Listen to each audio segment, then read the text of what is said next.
Alors bonjour mesdames, messieurs, mon nom est François Robert et bienvenue à l'émission Saint-Ignace de Loyola vous informe. On est accompagné du maire, M. Jean-Luc Barthes. Bonjour M. Barthes. Bonjour M. Robert, ça va bien? Bien sûr, bien sûr. On va revenir sur la séance qui a eu lieu au début du mois, le 4 février. Alors d'abord, peut-être reprendre un peu les comptes à payer. Oui, je vais détailler ça un petit peu. Pour les comptes à payer de ce mois-ci, on a pour les gros montants, EBI Environnement, c'est 10 344, ça c'est les trois collectes. On a 2 875, c'est le déneigement de la rue Vic. Ça, la rue Vic, ça c'est un in-out parce que c'est 12 propriétaires d'un petit domaine. Puis ils nous ont demandé, c'est la municipalité qui va en appel d'offres. Puis on divise le montant que ça coûte par 12 propriétaires. Après ça, on a 5 942, c'est du diesel, soit pour les diesel ou pour la municipalité. On a aussi 14 114,71 pour le réseau Biblio. Ça, c'est la quote-part de la municipalité qu'on paye au réseau de bibliothèque. Puis aussi, on a 8 405 pour les selles Warwick, qui comprend 2 voyages. Puis on avait une petite carte Visa 285 et 81, pour un grand total de 49 077 $. Et pour les dépenses incompressibles, on a les montants de l'achat d'eau de décembre 2019 à 10 424. On a le déneigement, le versement numéro 3 de 12 653 $.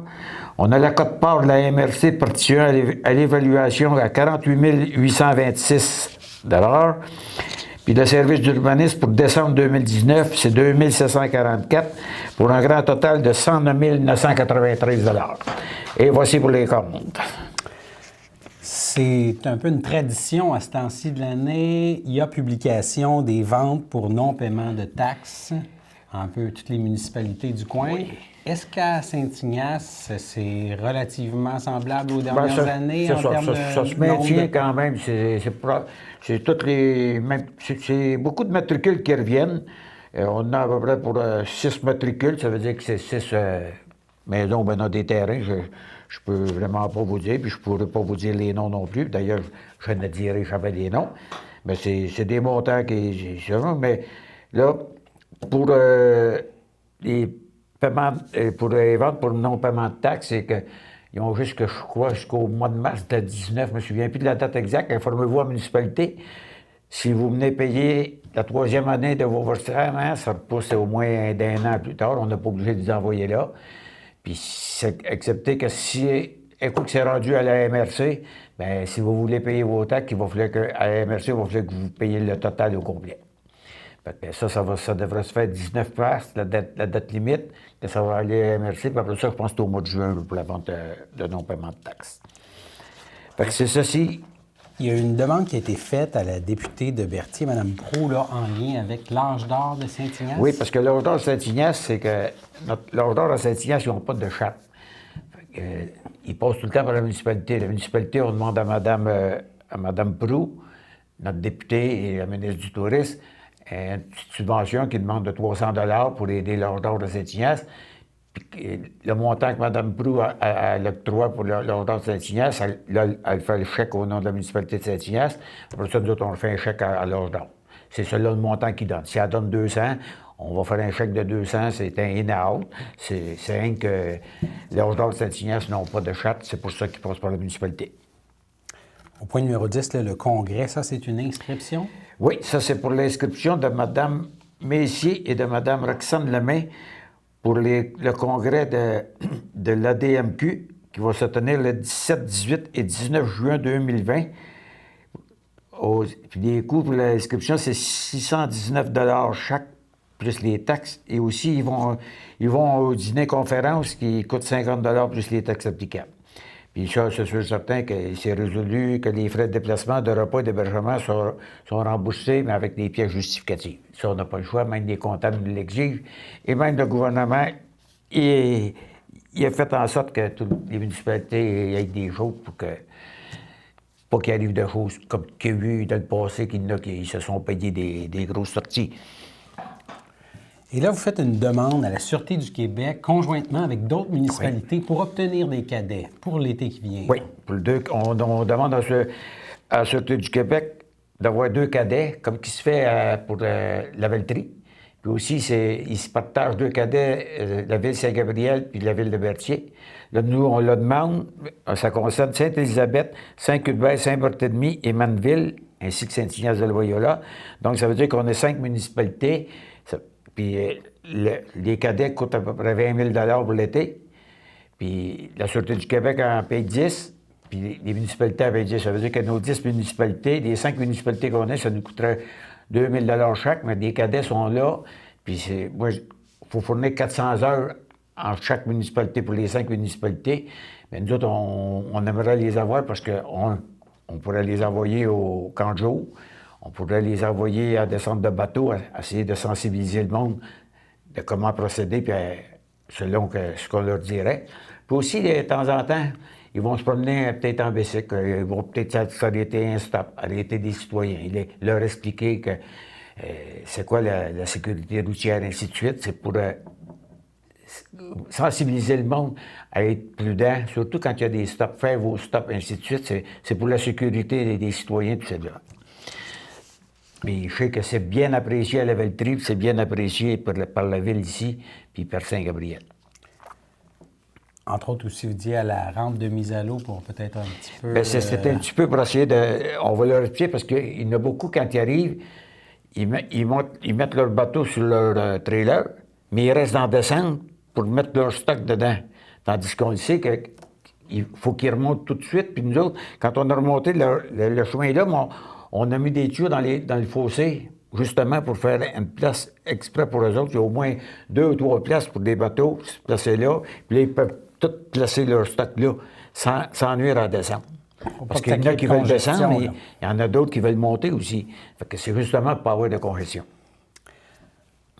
Vous avez aussi fait une demande là, auprès de Desjardins pour avoir des jeunes au travail dans la municipalité? Oui, ça, c'est un programme de Desjardins qui offre aux municipalités un jeune ou une jeune, selon, pour nous, vous êtes Saint-Ignace, on le demande pour notre camp de jour.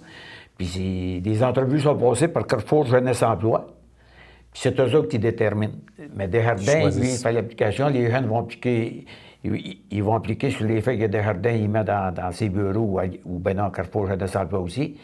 Puis là, les jeunes appliquent, puis nous autres, on leur demande tout le temps que si on a une personne, on préférerait, s'il y a quelqu'un qui est qualifié de Saint-Ignace, on aimerait prendre la personne de Saint-Ignace parce que c'est pour mettre dans notre camp de jour, puis Desjardins, ils payent la moitié du salaire, puis la municipalité fournit l'autre moitié. Et vous avez adopté là, le règlement pour règlement d'emprunt par appui pour des travaux de voirie. Donc, on en avait déjà un peu discuté, mais peut-être mais là, c'est ça. C'est un règlement d'emprunt de 512 297 qu'on appelle un règlement par appui. C'est pour faire des travaux de voirie, parce que, dans la TEC qu'on reçoit du gouvernement, la taxe sur l'essence, on reçoit 1 135 000 du gouvernement, mais la municipalité est obligée d'investir 515 000. Fait que cette année, le conseil, on a décidé de faire un règlement d'emprunt pour faire les travaux tout de suite, parce que, on veut relever 2 places, le chemin, un dans Saint-Isidore, puis un aussi dans le rang Saint-Pierre. Là, notre ingénieur est en demande de CA, parce qu'on est dans la zone inondable, ces 2 places-là. Ça fait qu'on va demander un CA pour pouvoir relever le chemin. Comme dans Saint-Isidore, on relève le chemin, c'est une bonne distance, mais on part d'un pied, de peu près au bout du terrain de M. Rochelot. On part d'un pied, puis là, il y a une place juste un petit peu avant de Mme Poulette, il y a un cours d'eau qui passe, il faut ranger le tuyau. Fait que, en rangeant le tuyau, là, on va remonter le terrain, le chemin là, d'à peu près 2-3 pieds. Pour que, si les 2 maisons qui restent, quand on est inondé, souvent, elles sont isolées. Il n'y a pas un pompier, il n'y a pas d'ambulance, il n'y a pas de police qui peut passer à moins d'aller en chaloupe. Ou en grand boc en dessous des bras. Mais vous savez, s'il arrive quelque chose, peu importe ce qui arrive, il faut prendre un exemple, quelqu'un fait un infarctus, le temps que l'ambulancier arrive, passer dans l'eau avec ses grands bottes, ou bien non, les premiers répondants, bien, vous savez, ça doit être... Tandis que là, en remontant le chemin comme qu'on veut faire, bien, s'il vient de l'eau, il va en avoir un peu d'eau sur le chemin, mais il n'en aura pas beaucoup. Ça va aider beaucoup, puis les maisons seront plus isolées. Puis dans le rang Saint-Pierre, il y a certaines places, nous autres, on appelle ça le pont Scott. C'est une base, à tous les ans, quand l'eau venait haute, on met des voyages de roche pour remonter le chemin pour que tout le monde puisse passer puis se rendre à leur chalet ou à leur maison, parce que dans le Rang-Saint-Pierre, au bout du Rang-Saint-Pierre, il y a des maisons. Puis on le sait qu'il y en a qui ne veulent pas sortir, même s'ils ont de l'eau à la ceinture. Ils ne veulent pas sortir de leur maison. Fait que là, on remonte le chemin pour pas qu'ils soient obligés de rester le chemin là puis s'en aller à pied jusqu'à l'au bout, quand c'est quand même long. Là, on a décidé qu'on va remonter le chemin tout de suite. Fait que même, on n'aura plus besoin de remettre de la pierre puis de l'ôter au printemps, quand c'est fini, puis aller la remettre dans le stationnement. Parce que là, le chemin va être là puis il va rester là. Puis il va y avoir d'autres travaux aussi à faire à d'autres places qu'on va déterminer. Il y a une résolution d'appui à la Fédération québécoise des municipalités qui a été adoptée et c'est en lien avec le projet de loi numéro 48 relativement à la fiscalité agricole. Et tant bien. Les gens ne sont peut-être pas tous au courant. Qu'est-ce que c'est ce fameux projet de loi numéro 48? Le projet de loi 48, 48? c'est que dans le projet de loi 48, le gouvernement, il veut plafonner l'évaluation des terres agricoles. Nous, en municipalité, nous autres, on n'est pas d'accord non plus avec le projet de loi présentement tel qu'il est. Parce que s'il plafonne les terres agricoles sans dédommager les municipalités et que ça soit récurrent, bien, ça veut dire que la prochaine augmentation d'évaluation qu'on s'attend à voir peut-être d'ici la fin d'année, bien, si l'évaluation de la municipalité augmente de 50 millions, donc on va répartir ce 50 millions d'évaluation-là sur toutes les résidences. On ne pourrait plus probablement le mettre sur les terres agricoles. Nous autres, la FQM a dit au gouvernement, écoutez, on n'est pas en désaccord parce que le gouvernement, en plafonnant l'évaluation des terres agricoles, bien, il va tout le temps donner le même montant aux agriculteurs parce que les autres sont quand même subventionnés à 70 pour les terres, avec les taxes et ainsi de suite. Bien, il va tout le temps donner le même montant, ça ne l'augmentera plus. Tandis que là, quand les terres augmentent, bien, là, le gouvernement, il faut qu'il en donne plus parce qu'ils sont évalués plus haut, donc ils payent plus. Mais la FUM a dit au gouvernement, on n'est pas en désaccord. Vous voulez plafonner, c'est correct, mais vous allez dédommager les municipalités, puis aussi que ce soit récurrent à tous les ans, parce que ces montants d'argent-là, on ne les aurait plus à tous les ans. Parce que moi, je ne pense pas que c'est aux citoyens de financer les terres agricoles non plus. Vous savez, moi, je pense que si les terres agricoles ont augmenté en évaluation, c'est un peu à cause des cultivateurs. Les deux autres points, des agriculteurs. C'est eux autres qui achètent les terres. Fait que c'est pas le citoyen qui achète les terres, c'est les agriculteurs. Donc, les agriculteurs, quand ils achètent une terre à 10, à 12, à 14, à 15 000 $, soit l'hectare ou l'arpent, je me souviens plus que c'est quoi, bien, à ce moment-là, veut pas, ça a une répercussion sur toutes les terres agricoles. Fait que c'est pour ça qu'on mandate la FQM d'aller négocier avec le gouvernement que s'il veut faire ça, bien, qu'il nous dédommage puis que ça soit récurrent. Et c'est pas une résolution qui a été adoptée à l'unanimité, ça? Non, ça n'a pas été adopté à l'unanimité, c'était majoritairement, mais par contre, comme je dis tout le temps, bien, je m'excuse, je n'étais pas d'accord avec les deux conseillers qui ont voté contre. Parce que je pense qu'on est là, le conseil, pour représenter tous les citoyens. Oui, le cultivateur, c'est un citoyen. Je suis totalement en accord avec ça. Mais par contre, la résolution de la FQM, c'est pas en désaccord avec ce que le gouvernement va faire. Hank a dit au gouvernement, oui, tu veux l'évaluation, on n'a pas de trop, mais dédommage les municipalités qui vont en avoir besoin. Parce que c'est des argents qu'on aurait pu. C'est pas à tous les citoyens de payer pour ça. C'est rien que ça que la FQM veut défendre, puis je pense que c'est un bon point qu'elle défend. Puis moi, je pense que le Conseil aurait dû voter unanimement cette résolution-là, mais ça ne s'est pas fait. Vous prenez une pause, M. le maire? Ah, allons-y pour une pause. Le samedi matin, dès 9h30, nos téléspectateurs sont invités au Super Bingo télévisé diffusé de nos studios de Berthierville. Depuis maintenant une vingtaine d'années, plusieurs adeptes de la télévision régionale se sont partagés un montant de 600 $ disponible chaque semaine lors de cette joute de bingo télévisé. Un animateur et 3 bénévoles se succèdent à la caméra dans le but de vous faire passer une petite heure agréable et payante le samedi matin. On peut se procurer les cartes de jeu chez les dépositaires autorisés participants, c'est-à-dire à Berthierville, le dépanneur Formule 1 rue Gilles Villeneuve, le marché IGA Extra sur la rue Gabrielle Brissette, le marché Métro rue Notre-Dame, la pharmacie Proxime rue Frontenac, le garage Pétroté sur la rue Gilles Villeneuve et à Saint-Ignace-de-Loyola, le marché Aldo rang Saint-Michel, le dépanneur Le Magasin Esso sur le chemin de la Traverse, à Lanoret, le garage Sonic sur la rue Notre-Dame. C'est un rendez-vous tous les samedis matins à 9h30 sur les ondes de CTRB, votre télévision régionale et communautaire. Sachez que vous pouvez nous faire part de vos commentaires, soit pour une annonce gratuite sur notre babillard ou toute autre suggestion en nous rejoignant par téléphone au 450-836-5103, 450-836-5103, ou bien par courriel tvcberthierville@hotmail.com, sur Facebook en écrivant Facebook CTRB. Et surtout, n'hésitez pas à visiter notre chaîne YouTube afin d'y retrouver une grande partie de notre programmation sur YouTube CTRB. Les émissions sont classées par catégorie, vous permettant de chercher moins longtemps. Vous pouvez aussi cliquer sur le rectangle rouge « S'abonner » pour être à l'affût des dernières émissions enregistrées. OK, alors, Monsieur le maire, là, il y a eu un plan d'aménagement d'ensemble lié à M. Daniel Laforêt aussi, là, une résolution en ce sens qui a été adoptée. Oui, c'est la rue La Fortune. Au bout de la rue La Fortune, avant, il y avait une roulette, un de ses frères restait là. Fait que là, M. Laforêt, il a décidé d'ôter la roulette de là, puis là, en même temps, bien, il va faire dézoner ses terrains, le terrain qu'il veut aménager. Puis là, sa demande, c'est que l'eau et les égouts auraient dû être projeté jusqu'au dernier terrain, la dernière maison qui est là. Puis ça, c'est pas fait. Ouais. Les demandes sont la municipalité pour emmener l'eau et les égouts jusque-là. Puis après ça, on va y emmener quand même l'eau et les égouts jusqu'au bout de son terrain. Ou, ben, moi, je pense que c'est nous autres qui va le faire. Ça va probablement lui coûter un petit peu moins cher. Puis c'est lui qui va payer cette partie-là. Parce que M. Laforêt, il va faire des maisons semi-détachées.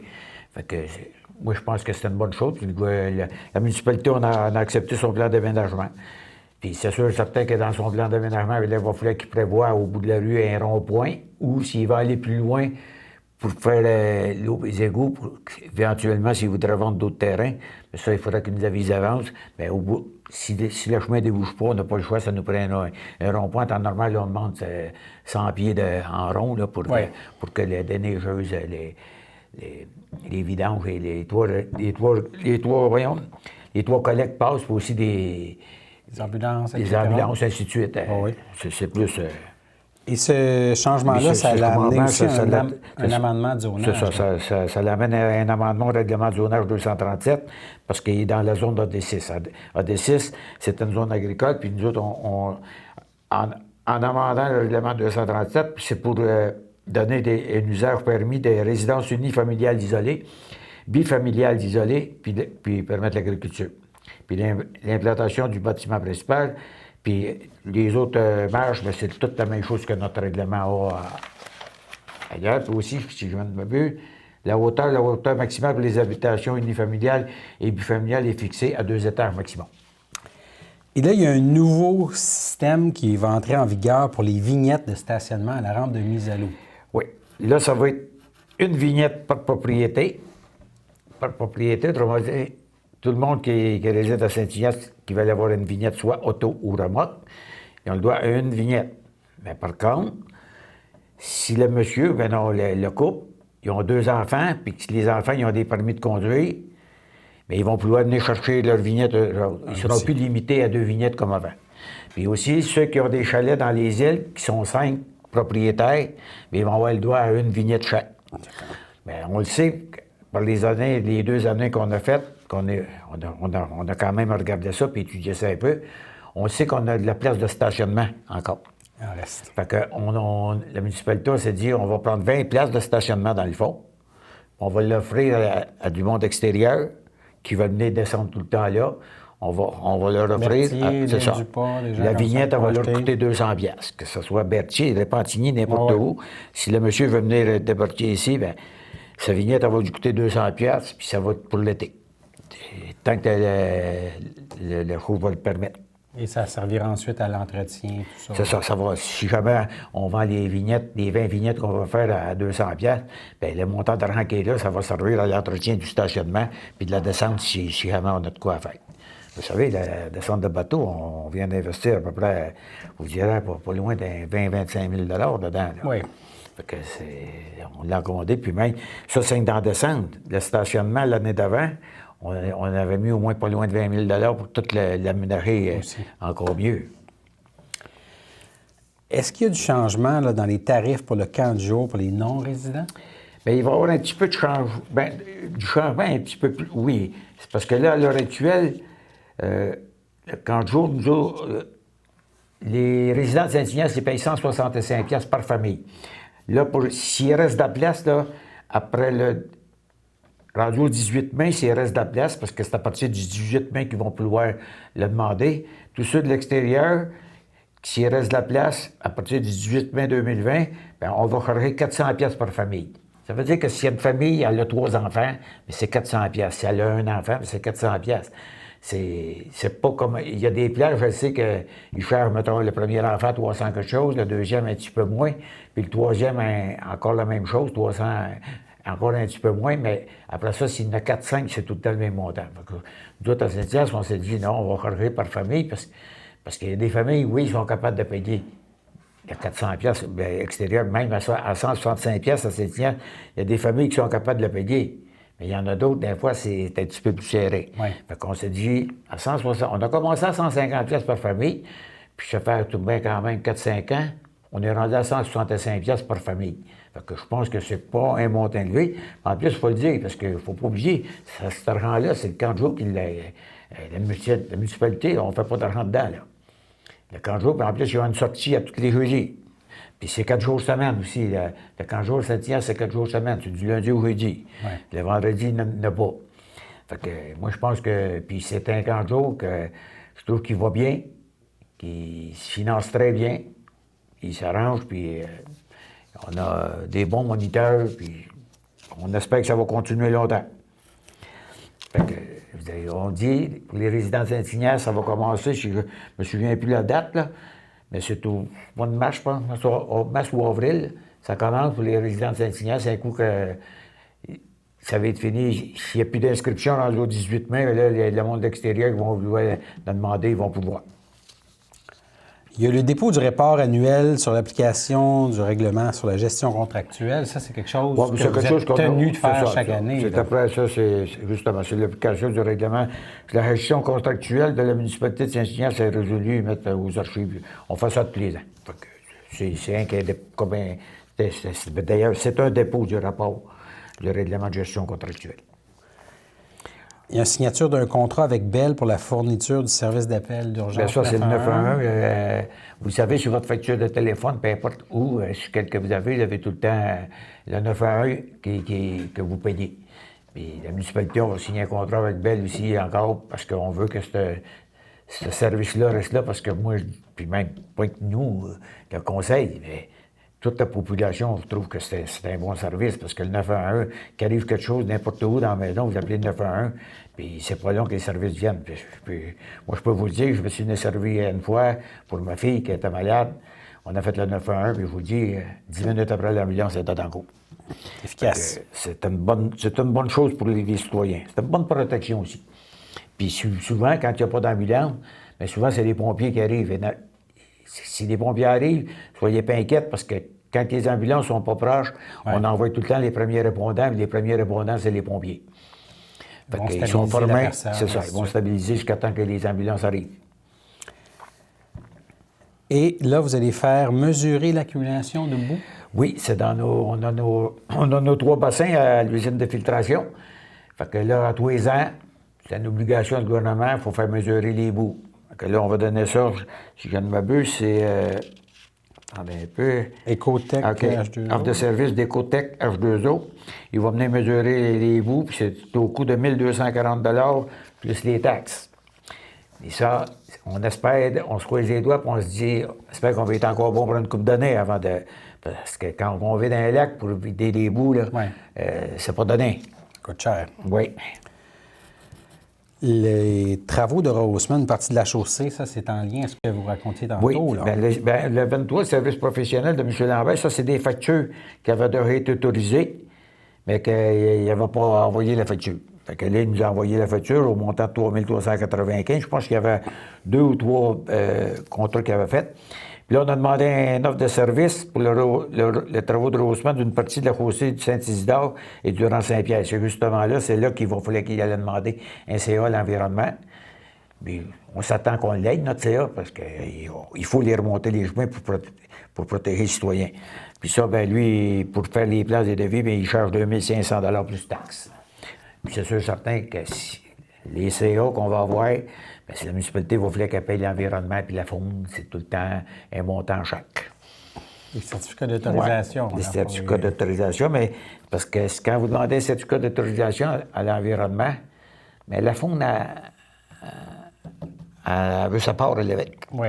Fait qu'elle a dit, si vous ne nous payez pas, vous n'aurez pas votre certificat. Fait qu'on paye les deux. On casse ça côté aux deux.